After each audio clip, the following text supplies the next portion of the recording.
Welcome back to TM Nerdy. Trust me, I'm TM.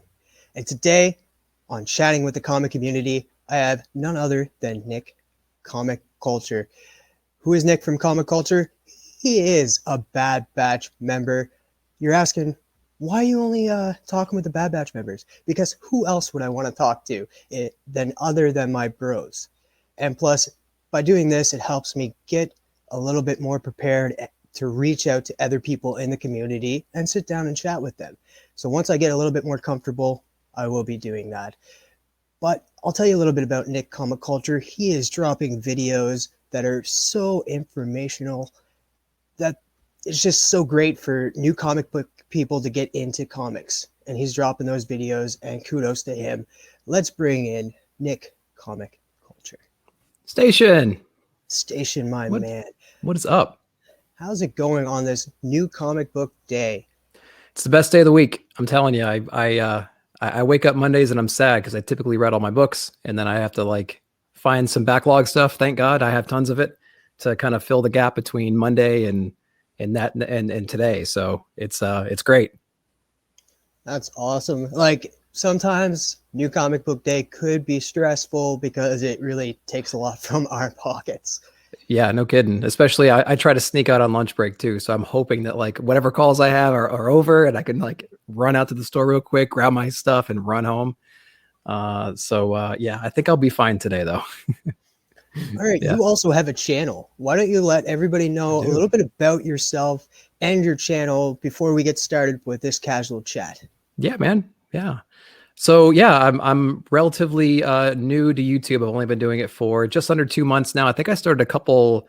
Yeah, logo. I think I started a couple of weeks after you did, and yeah, it was kind of a spur of the moment thing. I was watching Robbie on Pop Culture Philosophers, as many of us do, and there's a couple other channels I was watching prior to that, and I saw how the community was just kind of feeding off each other and seeing how all these different friendships and relationships were starting. And I thought that was pretty inspirational.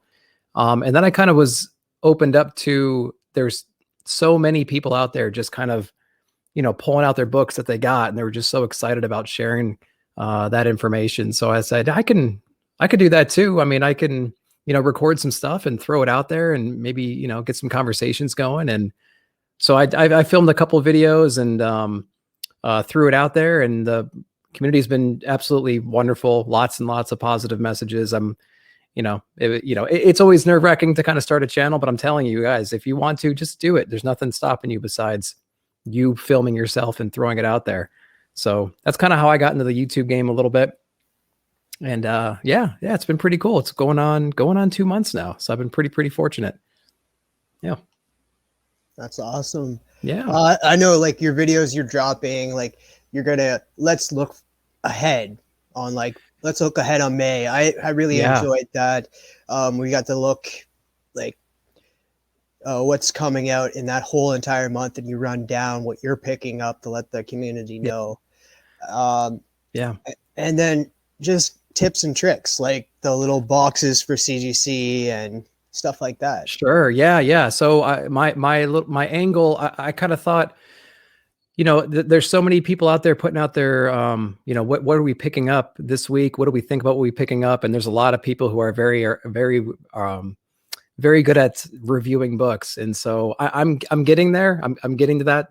I'm getting better and better each week. It's just repetition, just trying to figure out what to say and then not doing it in a spoilery way. So I can do my haul videos. I can do my review videos, but I thought, what are the other videos that can really help bring people into collecting and kind of navigate this craziness, because we kind of take it for granted that we're so aware of how things work now. But if you're brand new and you want to get into comic books, how do you do that now? I mean, you can join these channels and listen to what people are picking up and things like that, and just try to, imitate that. But going into a comic book store and you've never been in one before can be pretty intimidating. So I figured, hey, I can put out a video that basically runs down the different sections of a comic book store, so that when you walk in, maybe you'll retain some of that information.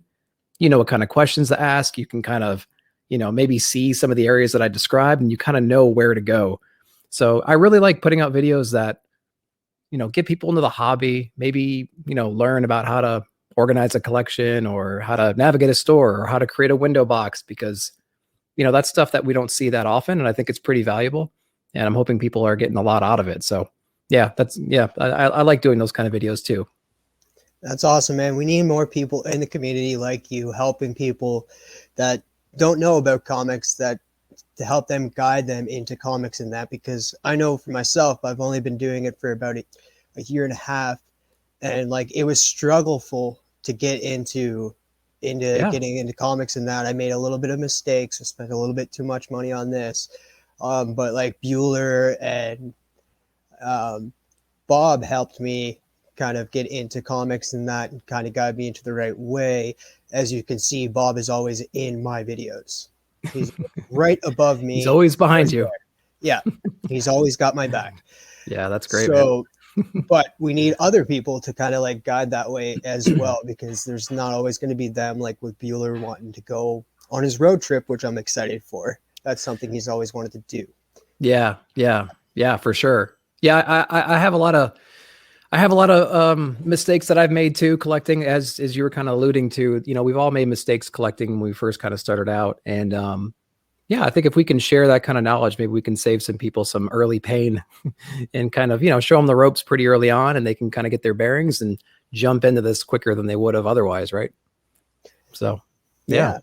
So all right, I have to ask, how did you get into comics? Like what drew you to comics? Was it the first issue of something? Was it a writer? Was it an artist? Let's break that down. Yeah, man. So, I think a lot of us, we grew up, well, I'm an 80s kid. I was born in 85, just to kind of give you some context to where I am as far as the TV shows I may have seen growing up. So, I mean, I grew up probably seeing the same things everybody else saw, like your Teenage Mutant Ninja Turtles and Batman and some Spider-Man stuff and X-Men, of course, right? So it's always been in my life a little bit, just this DC Marvel world has kind of been in the back of my mind growing up, but I'd never really had anybody around me when I was a kid that had comic books. None of my friends were into it. My brothers weren't into it. I have two older brothers that are about 10, 12 years older than I am. They were never really into it. And I know that's kind of like the gateway for a lot of us. Maybe an older sibling or somebody in the neighborhood was into it, and that's how we kind of got into it ourselves. But it didn't really happen for me until probably Marvel Phase 1 was getting, really ramped up and a few movies came out, because it was just so popular and it was such a cultural event. Like we didn't have anything really to that level leading up to that. So it was kind of interesting to see all these new characters coming out, how popular everything was. And then The Walking Dead really did it for me too. So around that time I was watching Walking Dead, and I learned there's a comic of that. Come on, I got to read the comic too, especially if it's different. I loved the early episodes, early seasons. So I was like, man, I got to get these books, see what's different. So I don't know. I stop you right there. Are you still watching The Walking Dead? No, I haven't. I stopped at, because you're going to give me crap if I say yes. So I'm going to lie and say no, even though it's the truth. I stopped watching it back with when, what is it? Road to War. What was it called? Road to War? No, it wasn't that one. It was when they were going to war with Negan. I stopped watching it right around then, and like they're just burning Alexandria down to the ground. And the whole Carl thing happened. I stopped right after that because it was getting old then. I was really being just dragged through the show at that point. And you got to give it a second chance, because I know what you mean. Like going episode to episode, it feels so slow, but it's just like how some people say, like reading a trade paperback is better than reading single issues of a comic. I feel the same way with The Walking Dead. You have to like kind of join it together, be able to like watch it on a daily basis. Sure. Like 2 episodes here, or 1 episode here, the next day 1 episode. But yeah, I just want to say that and ask you if we're still watching it, because I wanted to know.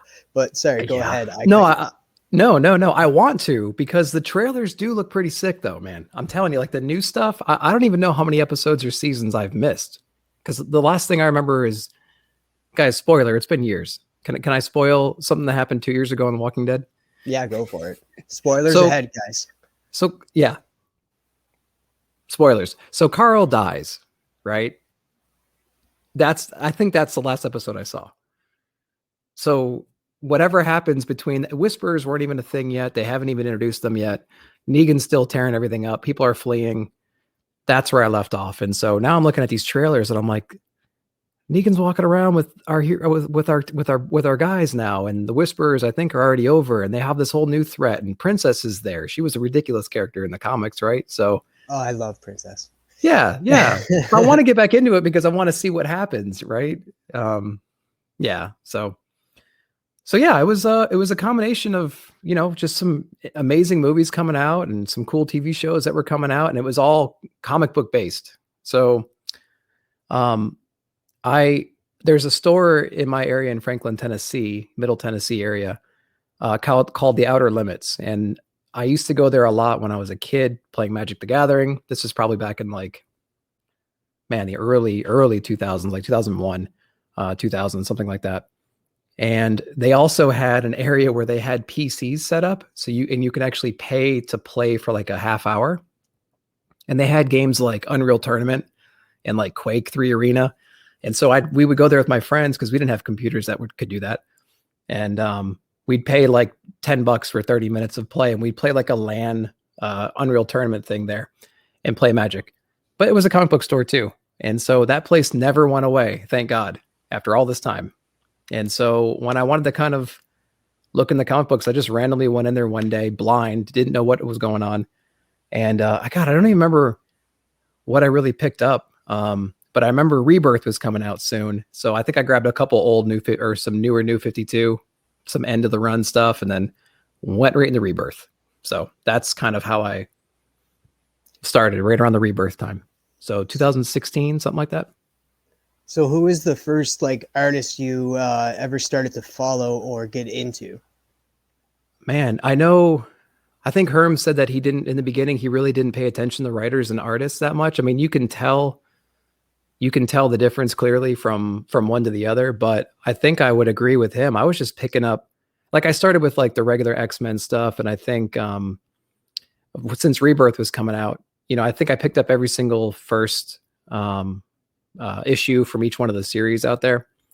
And I didn't really hone in on writers at the time. I knew who Todd McFarlane was, but I wasn't getting Spawn, unfortunately. And I knew some of the other bigger names, the Jim Lees, like the Mount Rushmore kind of from the 90s. I kind of knew them just, from pop culture news. And, but I'm trying to remember. So Robert Kirkman was probably one of the guys I was chasing around, and just because of The Walking Dead. But he didn't really have a whole lot out. I think Invincible was already done. I was kind of just chasing some older issues from him and starting some of the new stuff and, seeing where it went from there. It wasn't until probably about a year and a half ago where I started to pay attention to writers. It was like the Donny Cates and the Tynans and the, oh God, I can go on, but, then I started realizing, hey, I could follow these guys and they have new things coming out and they can bounce around publishers, and that was cool. Yeah. So what have you been currently reading, or what do you think people should be reading that you really enjoyed that doesn't get a lot of attention? Man, that doesn't get a lot of attention. I think we do a really good job of promoting indie stuff. So I lean more indie than I do big two. I think last week I actually got a couple DC and a couple Marvel books, which is actually rare for me. It's usually one of each. So I'm heavy into Boom. I'm heavy into Image, and that. But I'm telling you, one book that it's a newer book, and I really, really enjoyed it. Was Noctera 3, the third issue of Noctera, and just Noctera in general. Scott Snyder, he's doing a really, really good job of painting this world. And it's got a villain that reminds me of Negan, which I'm wondering if I really, really like it because of that. He seems very, very ruthless and just kind of out to get the heroes. And so, it's a really compelling story. They did a really good job building that world up, and visually it's amazing. And it's got a villain that's intriguing. I hope they dive into the villain a little bit more. Because I want to kind of know his motivation. I want to know his background. I want to know more about that. And he's pretty ruthless in the last issue. So I'm really excited to see where Noctera goes. I've heard some people talking about it, but I think it deserves more recognition than it's getting.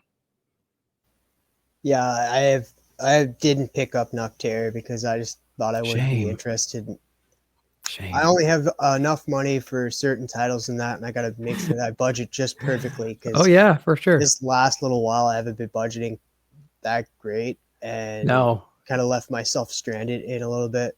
Like none of us were prepared for the end of May or for the end of no. April, even though I told y'all a month ago, Oh, the end of April is going to hurt. We were Beginning of May. told by you and Fable and everybody, but we were just like, oh, it won't be that bad. And then bam. No, it will like, be. Oh my God, it was that bad.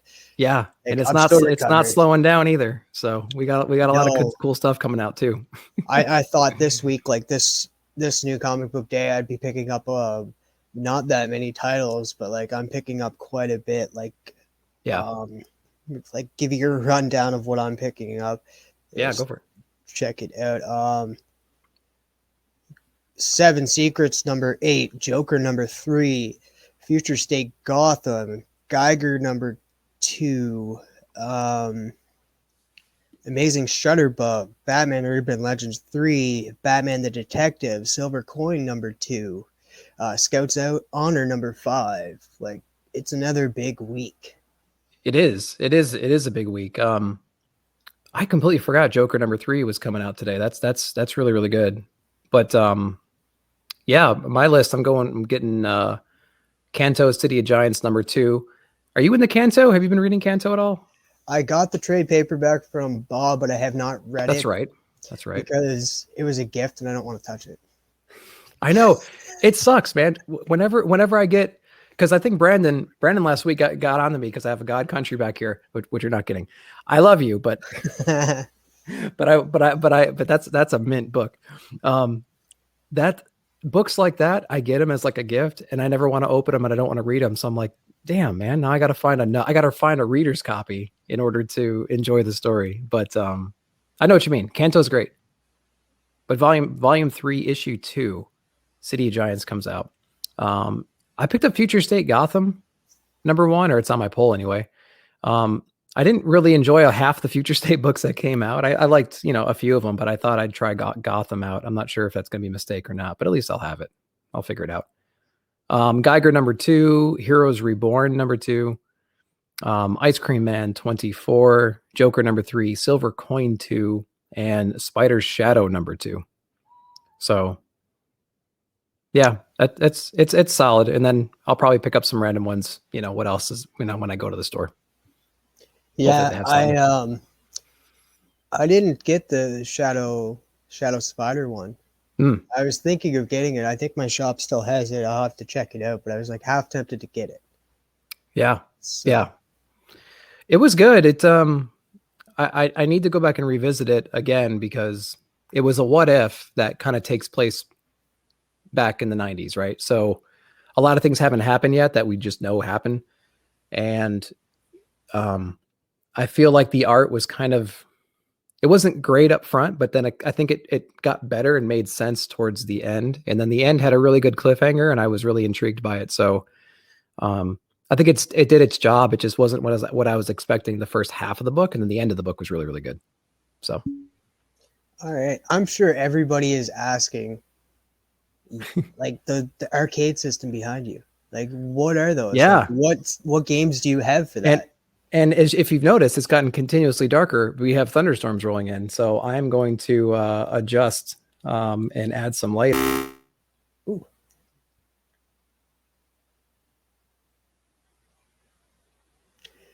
And his connection went out. I'm sorry, guys. That's all right. He did say that there's thunderstorms rolling in. So we'll just wait and see if he can get his connection going. If not, I'll edit this out. But I'm sure he'll be back any minute right now. But guys, while I have you guys by myself, let me talk to you about The Edge from Second Sight. Guys, The Edge from Second Sight is probably one of the best new comic books out there, along with Blowtorch, Duplicate. Like, Second has been coming out with great content. So you guys want to check that out. And like, I've got the first issue. I read the first issue of The Edge. It was action packed since the beginning. And Blowtorch the same way, like it was 90s image goodness. You guys are going to want to check that out. We'll see if he comes back. If not, we'll do another video and edit it in. Why not, right? But guys, make sure to check out The Edge from Second Sight and Blowtorch from Second Sight as well. Read both of them. So right now, I'm just going to end this to see what kind of things I can do. Sorry about that, guys. We're back. Got this back and ready. I went on about talking about Marvin Wynn's book, The Edge, but let's get back into it. The question I was asking was about your arcade systems in the back. What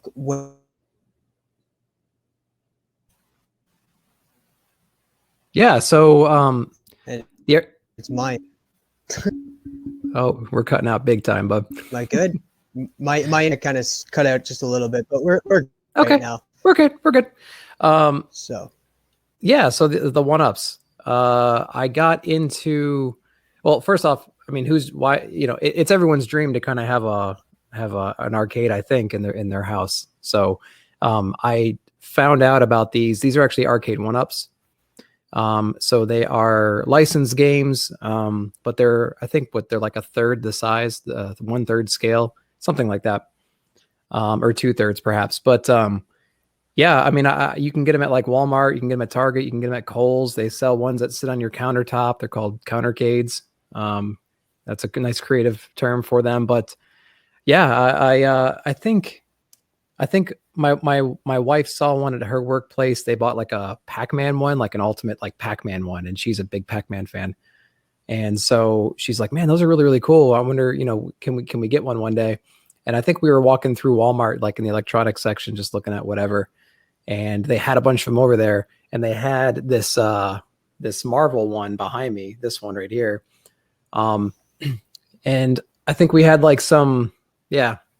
So I got this Marvel one back here, and she was like, "Yeah, that'd be a really cool one to get." And of course I was like, "Well, yeah, I got this comic collection too. It would definitely complement that." So we went ahead and picked that one up, and it's like a gateway drug, man. And once you get one, you're going to want to get other ones. So I have Space Invaders over here. I have the Final Fight one, which I would highly recommend if you're trying to get into arcade one-ups. And if you're trying to get an arcade one-ups, get the Final Fight one. That would be my best recommendation for you, because it's got a variety of games. That's just, it's just way easier. If you get a Space Invader one over here, you're going to get kind of worn out on Space Invaders pretty quickly. But the Final Fight one, it's got a lot of cool, a variety of games on it, so you can get into it. But the one in the corner, if I can toggle the right way, let's see. Yep, that black one in the corner that says arcade on top. I actually custom built that one by tracing out the panels of, I think it was Space Invaders, onto some MDF board I bought at like Home Depot or something like that. So I traced it all out, cut it all up, put a Raspberry Pi in it, found an old computer monitor, put it in there, bought some LED lights, researched the heck out of that whole process, and built it. So they're pretty cool, man. You can find them. Sometimes if you find one of these for like $100, that's like the best deal you can find. So keep bugging your Walmarts, keep checking them, and sometimes you get really, really lucky with a really good price on one. So I love them, man. They're more aesthetics than anything. I don't play them as much as I want to, but I think they're cool. Yeah, I know Fable has been picking up a lot of arcade systems, and he has quite a bit. I know he has the. I'm not even sure which ones he has. I don't pay attention to him. I love you, Fable. Station. He's got one. I don't remember. Yeah, no. I remember he put one together one day, I think when we were chatting, and I think we've seen some pictures of it. I'm sure he's enjoying it. The kids love them. I have kids come over, and my daughter will have some friends over, and I'll find them up here playing on the arcades and stuff like that. They know not to touch the books and the Legos, but the arcades, I'm like, have at it. Just don't break them, because I love them. Don't hurt my arcades, man. So yeah, it's really fun. I think I have a video of my daughter just about beating like the first stage of Space Invaders, which is pretty it's a proud moment as a parent, because hell, I can barely do it, and I have I have it right next to me all the time. So a lot of fun. What was the first con that you were ever at? Ooh. It was an unintentional comic book con, really. But so in Nashville, we have a thing called a tattoo and horror convention. Now, I don't have any tattoos. I'm somewhat into horror, but I don't watch as much as I used to when I was, younger.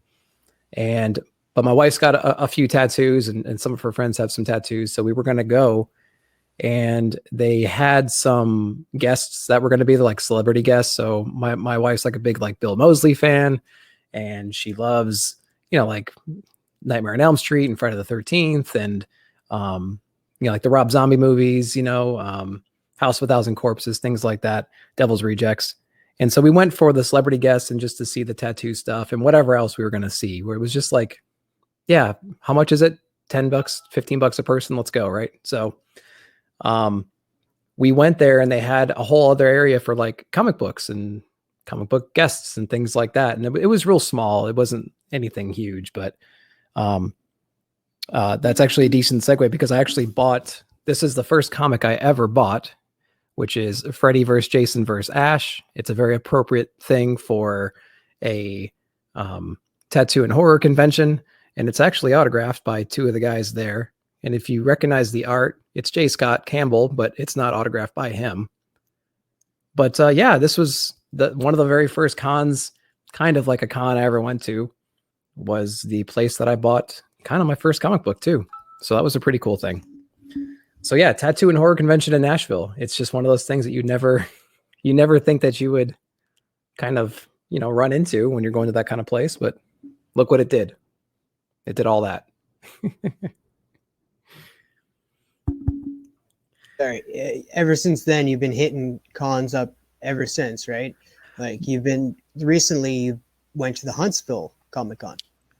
I did go to the Huntsville. Yeah. So that one con led into a couple Wizard Worlds. We had Walker Stalker come here a bunch of times, and I met the majority of the cast from The Walking Dead.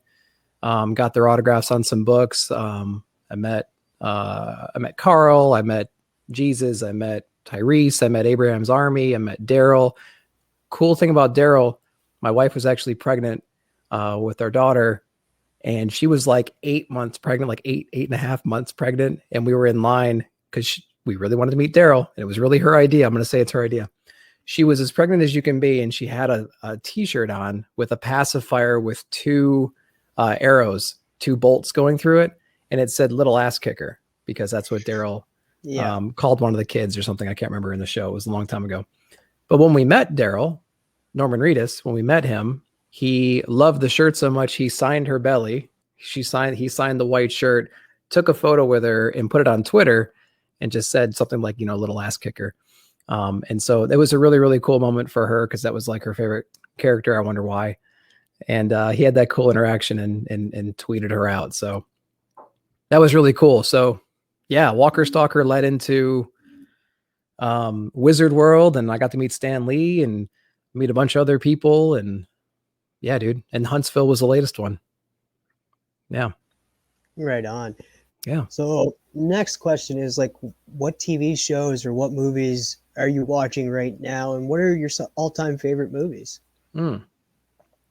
So well, right now, obviously the Marvel shows I've been watching those are really good. Other than that, and I'll throw Daredevil and Punisher, Netflix, like most of those Netflix shows.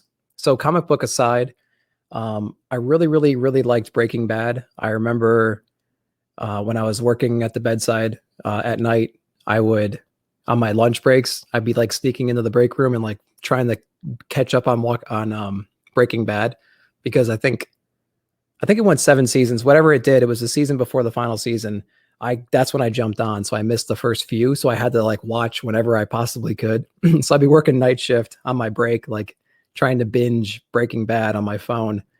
And then I remember coming home right before I go to bed and try to catch up. So Breaking Bad was a really, really interesting show. And I absolutely loved it. But other than that, like Justified, that was an amazing show.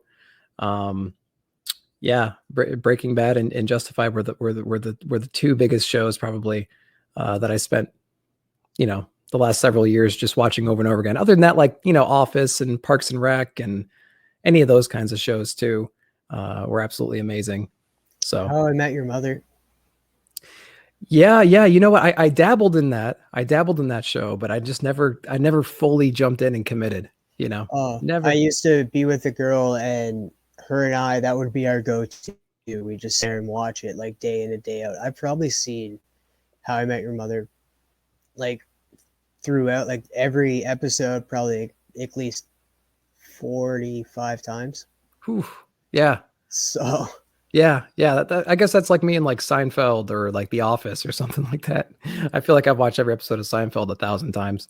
but right now I'm like, I've watched Marvel's Agents of S.H.I.E.L.D. all the way through. Like I kept up with the episodes as they were coming out. And right now You I'm actually, that's my go-to right now. I start watching that, and I just finished the entire season again, entire Wow. series again.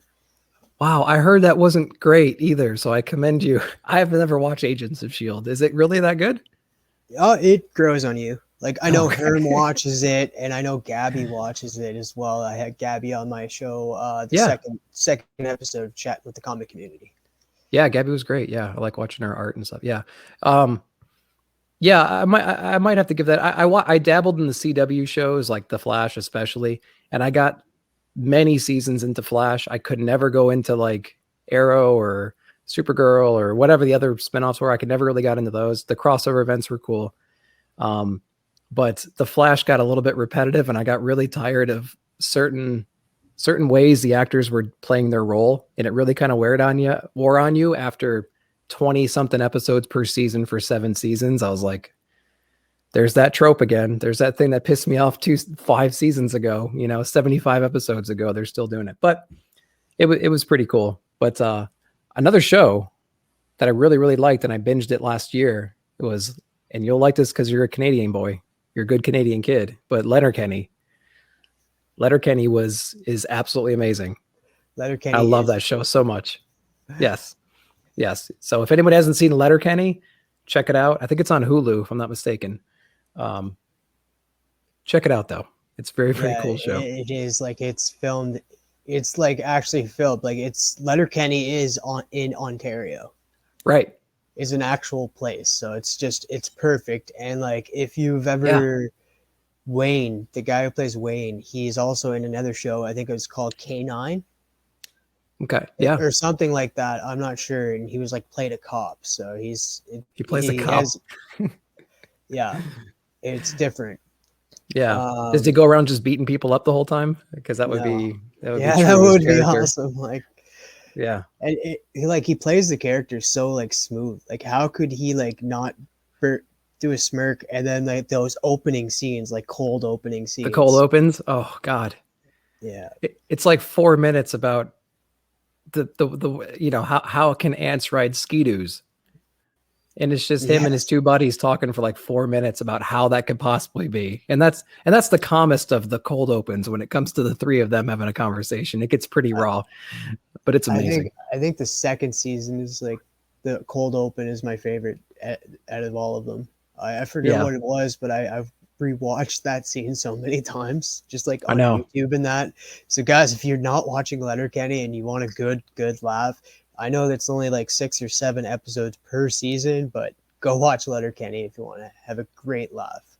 It's worth it for sure. Yeah, and I think the last season came out, I think on December. I think came out on Christmas Day, this past Christmas. So it's not that old, and it's a pretty quick binge. So definitely Yeah, check that out. there's a lot of seasons, and like a lot of people show up that you never expect. Like there's comedians in it, like um the Yeah, guy who was in, like his best friend was in I think The Goon. I know some of those guys are comedians. I haven't branched out and watched too much of it, but they're all hilarious. Their characters Yeah. are so well written, and the acting is really, really good. And And there's so many dynamics. one of the dummy hockey players plays in The Mighty Ducks. The I Mighty don't know. Ducks. Yeah, The Mighty Ducks TV show that's on Disney Plus right now. His dad Yeah. is actually a hockey player in real Oh, is life. that right? No, I didn't know Yeah. that. Okay, that's So, and cool. like a famous hockey player. I don't know his name right now. It's kind of eludes me, but Well, I'll tell you what, one irritating thing about COVID, because there's so many, was they were going to do a live. Um, there was going to be like a reading or something like that. The main cast from Letterkenny was going to come to Nashville at one of our auditoriums up here and do a live read and reenact different scenes throughout season 1 to whatever the current season was. And we were going to get tickets to go do that, but I think they ended up canceling it because of, they were canceling everything back then. So the same that would have been really cool. same thing was going to happen here. I think they were coming to Charlottetown. Mm, And it's just like a couple hours away from me, so I'm like, awesome. Like, I yeah, know. I'd be getting down for that. I know. I was like, dang, there goes the photo ops and the autographs and the dang, man. Anyway. But yeah, TV shows wise, yeah. I mean, yeah, Letterkenny and all those are all great. Yeah. So, a big question is, have you comic book related TV shows that people do not like? I liked Gotham. Like, what was your thoughts on Gotham? Gotham, I'll admit, the CW shows really turned me off to a lot of other shows that I thought were about that caliber. So if it was like Gotham, if it was Shield, if it was Agents of Shield, if it was Batgirl, if it was name any of those shows, I think I saw the trailers and I got such a bad taste in my mouth from other ones. I just really didn't pay too much attention to them, honestly. Especially when the movies were coming out and just being brilliant. I was like, man, I can't.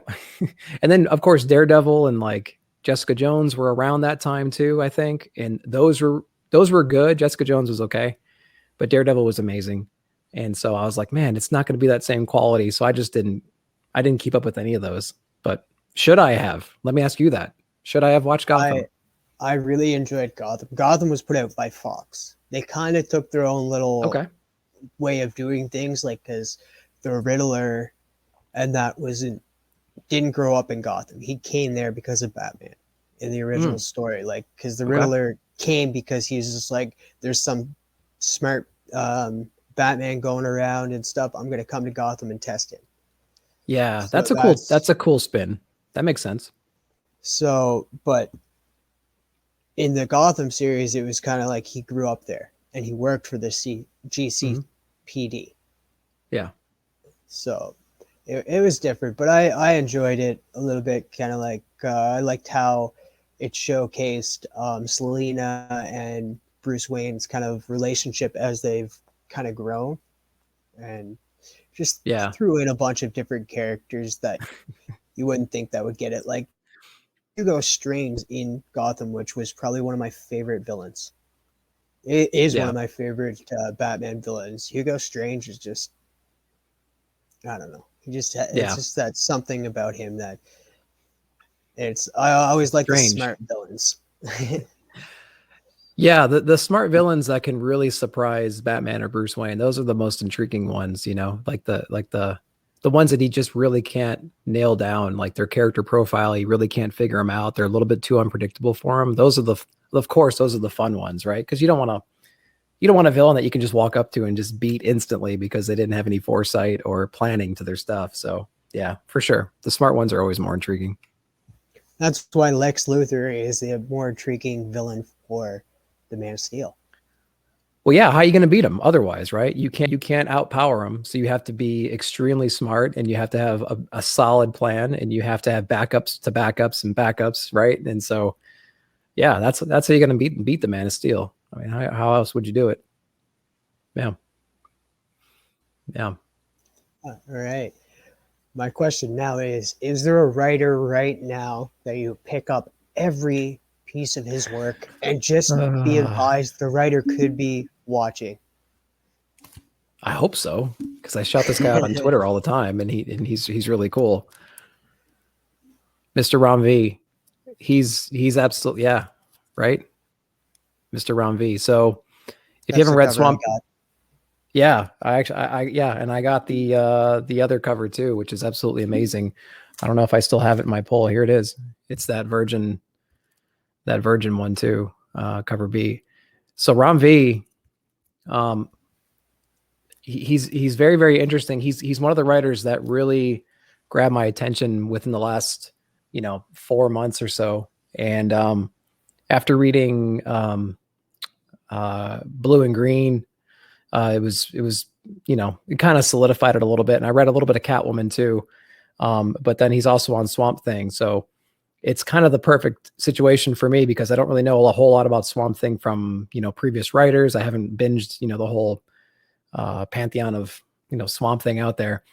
But Ramdee's doing a killer job right now on that. And yeah, he's kind of the guy I would go to right now. I mean, of course, there's other ones like, Donny Cates and Tying In and, some other guys out there too. Scott Snyder, of course. The list goes on and on, but the guy that's really, really blowing me away right now is Ram. Really enjoying his work. So if you guys in the chat recommend anything, let me know. He's coming out with like great series, like Many Deaths to Lay the Star. Just got to read that. Forgot. Enjoyed it. Yeah. And then so it's sad that it got pushed back, but Radio Apocalypse is coming out in October, which I'm pumped for as well. It got pushed to October. Holy cow. I didn't know that at all. And I'm the guy that's trying to look ahead. That sucks. Because I think it was supposed to come out like in sometime in May or June, right? It was supposed to come out already. I think it was May. Yeah. Wow. Okay. Oh well. We'll wait. We got Catwoman and we got Swamp Thing to read until then. Because I'm excited for indies, and that I'm probably a big fan of Alfred Page's work right now. Marvin Wynn. I just want to say this, guys. The Bad Batch, we support Second Sight Publishing all the way. Like, that's like, guys, we will push that Second Sight because I've read The Edge, I've read Blowtorch, I've read a synopsis of Duplicate and that Lilaxia one. Like, you guys are gonna want to put these on your on your radar, because these books are actually legitly like great, amazing reads, and like jump on them. Tell your shops to be picking these up if any of them like spark your interest.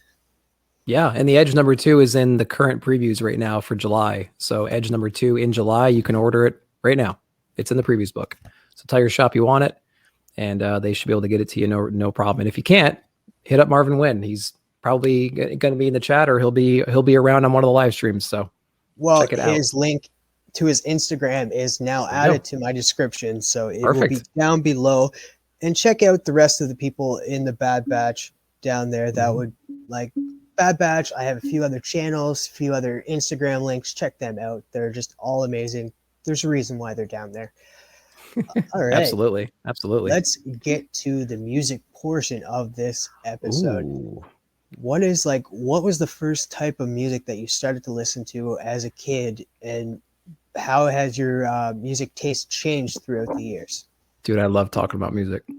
I'm so glad you brought it up. So I mentioned I had two older brothers. My mom so I'll start with my parents and their influence, and I'll go into my brothers because it kind of helps. But my parents were kind of like hippie rock stars or rockers in a way. They grew up on like Rolling Stones and things like that. So me growing up, we had like the record player, because that's the best way to listen to music still, I think, with the old records and everything. They had a really, really good speaker system. They had really good records and everything. And so I grew up listening to like Meatloaf and the Beatles and Rolling Stones and things like that. So I think like rock was kind of ingrained in me a little bit. Now my older brothers, they reached teenage years while I was, still under 10 years old. And they were in their early 20s even.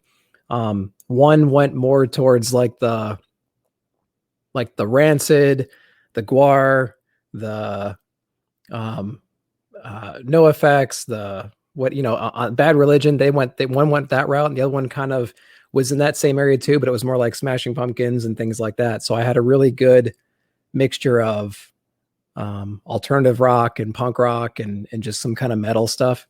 And so I grew up listening to that. And then when I was around, high schoolish times, rap was kind of coming in a little bit, and some hip hop and stuff. And so I had this like rock background with like this little bit of hip hop influence. So I pretty much listen to almost everything. There's even some country. I live in Nashville, so there is a little bit of country in there too, but it's not on my regular rotation. But yeah, I mean, if I'm just doing housework and hanging out, I'm throwing on a 90s alternative channel and just riding it out for hours, right? And I'm just singing along or humming along to everything I'm hearing. So yeah, yeah. I love it.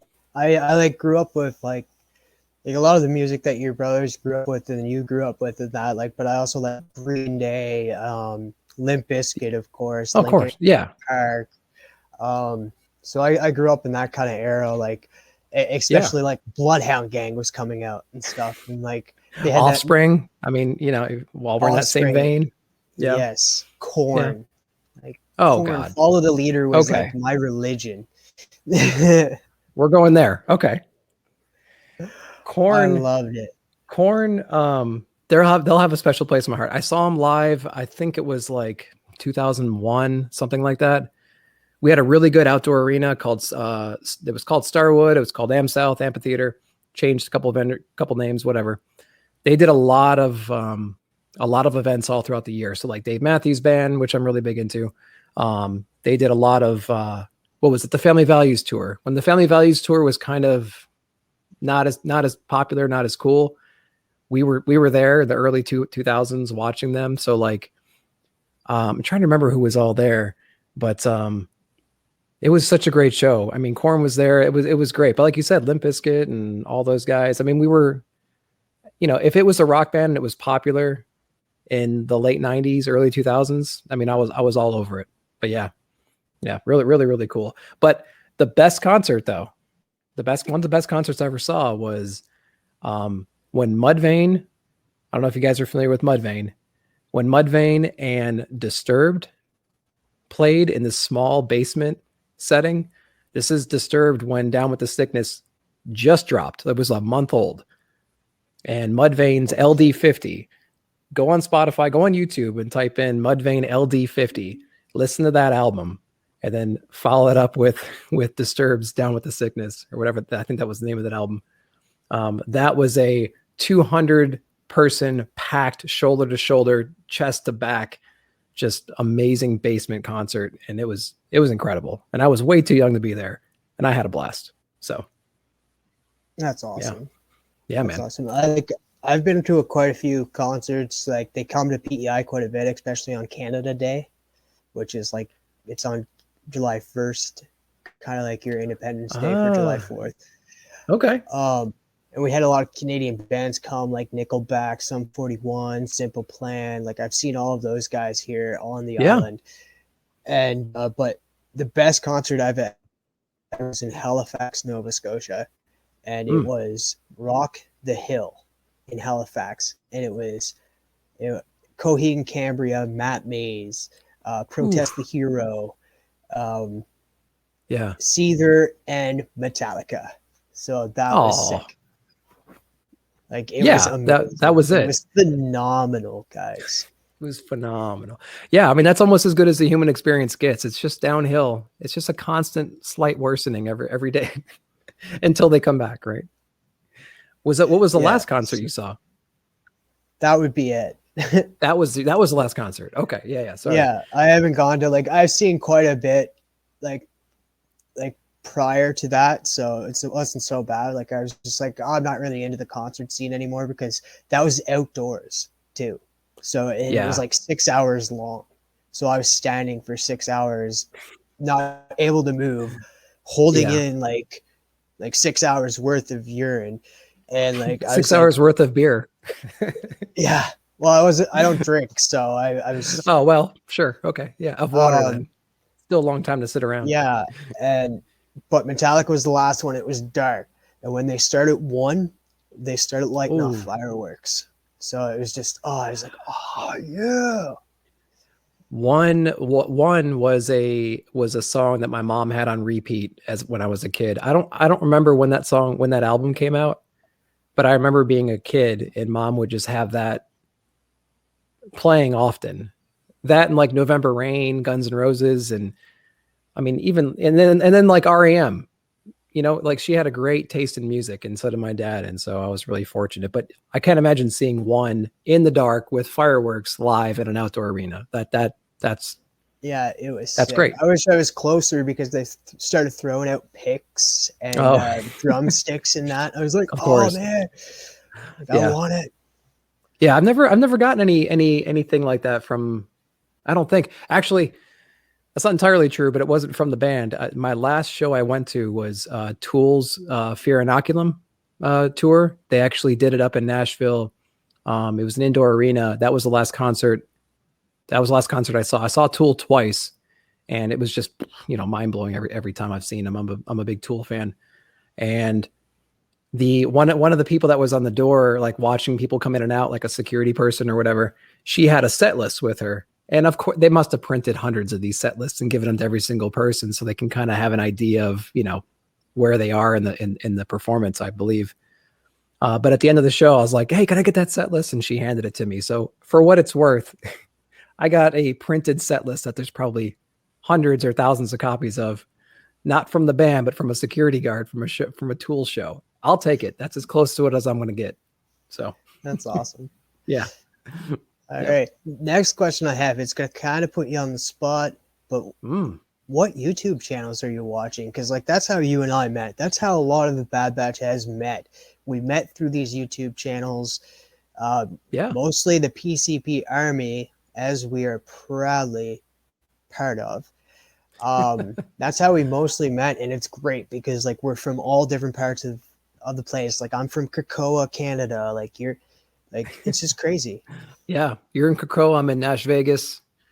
Other guys are in New York. Yeah. So, I mean, obviously, everybody in our tight community, we're all practically subbed up. We all love seeing each other's content and stuff. I'll kind of flip the question and go into what I started watching that kind of got me into this, and then I can go over some stuff I'm watching today from some newer folks. But I think I started watching Rob from Comics Explained. He was kind of the guy that I would watch the Marvel movie, and then I would go watch his stuff, and I would type in, you know, who's the Mandalorian, or not Mandalorian, but who's whatever, you know what I mean? And then he'll have a 30-minute video that he put out 2 years ago that goes over everything you want to know about that character. The Mandarin, that's who I was going to say, because I was like, who the heck's the Mandarin? When Iron Man 2 came out, or whatever Iron Man that was. And so he's a guy, I think he was probably the first channel that I started watching that was comic book related. And that was before I started reading comic books. It was a way to kind of keep me up to date. And then I typed in like new comic book day one day and hit enter, and the Mike Spider Slayer at Comic Book Corner 2.0, he has a weekly poll video that he does, and he does reviews, and he does a lot more now. But he was on like, you know, 170 or 200 something weeks in, something crazy like that, like episodes in. He's been doing it forever. And he was the kind of a guy that really kind of planted the seed in my head that like, hey, anybody can just pick up a camera and just do this, right? So he was a big inspiration. I still watch his stuff all the time. He does covers of the week where you can vote, and he keeps track, and he does covers of the month, covers of the quarter, and then he does cover of the year. So if you want like a cool interactive, like what's the best cover out there, check out Mike at Comic Book Corner 2.0. And then Robbie at Pop Culture Philosophers, of course. I got to shout out our boy Robbie. So I think during the pandemic rate, you know, it has to be over a year now. Station. Exactly. Station. He was putting out the best reviews, and he still puts out the best reviews that you'll find on comic books. He does them practically in 1 to 2 takes based on his recording style. And he goes over so many books, every single book in just like 1 take. And his way of describing the books in a non-spoilery way was just so inspirational. And it was great because he has a pick of the week. He goes over practically every single book that comes out. And it was just, you know, absolutely amazing. And that's kind of how we all found each other. So I'd say that I've subbed up to more people in the last, you know, 3 months than I have in the last, you know, 5 years of doing, of finding videos on YouTube. But Yeah, there's just there's so many. There's too many to even name. You know, we see you guys in the comments all the time. Of course, this guy over here, this guy right here, he's putting out some killer stuff all the time. I mean, if you enjoy unboxings and if you enjoy ripping cards and stuff, you got to check him out too. I'm loving your action figures. You're making me very jealous that I don't get into action figures because I don't have any room for all that You stuff. guys are gonna have to check out tomorrow's video that I'll dropping because I'll be unboxing another Violator figure.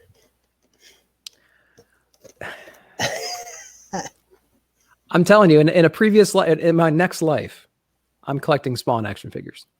Yeah, they're all right. Like a lot of the figure like pieces don't connect very well to them, but other than that, like if you go back and watch my Alien Spawn one, Right. It's a good piece like to set up in that, and my Tremors 2 and my Future Spawn. I really enjoy them. They're bigger figures. They're probably about that big, and they're really nice to pose up. Do you think you have issues with them because they're 20 years old, or are they new ones that were just manufactured poorly? What do you think? They're old figures, and a lot of the pieces won't connect anymore. Like which is all right. Yeah, I remember the one. I still enjoy them. The one had like blood and guts that were supposed to be pumping through, but it's all dried up probably now, or the pump is rotted through or something. Yeah, that'd be cool to kind of get that working again. But yeah. All right. Well, that's all we have. That's all the questions I have. Thank you, Nick, for stopping by. Just tell everybody this is Whiplash Wednesday, so your video is next for your new comic book haul. Just let everybody know where they can find you and how to sub you up. The links will be down below for sure. Yeah, so I appreciate it. So you can find me on YouTube, obviously at Nick Comic Culture. Same name on my Instagram. Every Wednesday, I put out a video that goes over what I picked up at the store. So expect one coming out today. We usually comes out around 4 Central, depending on schedules. I read those books and then I give a non-spoiler review during a segment I call Nick at Night. It's at probably 11 p.m. on Friday. So that's when we turn down the lights. We talk real low. We sip our coffee. We talk about books that we got in a non-spoilery way. So if you're afraid to watch it because of that, don't be. You can watch it. I'll stay general. And then on Sunday, we kind of go over some of the videos we talked about earlier about how to get into collecting, some tips, some tricks, tricks of the trade, anything to kind of get more people involved in the community, pointing the camera at them, talking about things they love, some books that they love, interacting with everybody. Let's just grow this community as big as it can possibly go. Hashtag grow together. And yeah, the more opinions, the more views we have out there, the better we're all going to be. So yeah, that's what I got. I appreciate you bringing me on, man. No, I appreciate you coming by. Like I said before, this is Whiplash Wednesday. Make sure to watch out for Nick's video. Then after that, check out Big Herm Collectibles. He will be sitting down with Sam's Tangled Web. They'll be sitting down and talking about the second part of Nick Spencer's Spider-Man. And that because Nick Spencer has been doing Spider-Man for a while. And then make sure to jump over to Tomorrow Cinemas after that, where chances are we'll be there sitting with him. And I'm not sure what the topic is this week, but who cares? Like, his channel is just fire. He has the best guests on. Plus, the Bad Batch themselves are there as well. So you can't go wrong with that channel. Mm-hmm. As always, I want to say, stay nerdy, my friends. Station.